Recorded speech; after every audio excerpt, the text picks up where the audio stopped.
Hey guys, Andrew here. Welcome back to Joe Tutorial. And in this video, I'm going to show you how to create a group on Battle.net. So what all you have to do is just simply click chats and groups on the bottom right. And from here, you will have a pop-up.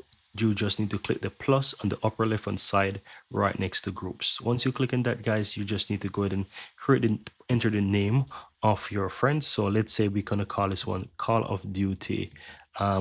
Geeks, for example, let's call it like that, Call of Duty Geeks or COD Geeks. And all you have to do, you can put your description. So I'm going to just say lovers of COD, right? Something like that. And all you have to do now is just simply click on create group and the group will be created. So as you can see, I've created a group here. And yeah, you can start inviting your friends. So you can click invite some friends here. You just need to enter their battle tag and you can send those invites to your friends. And that's it, guys. Very easy and very simple.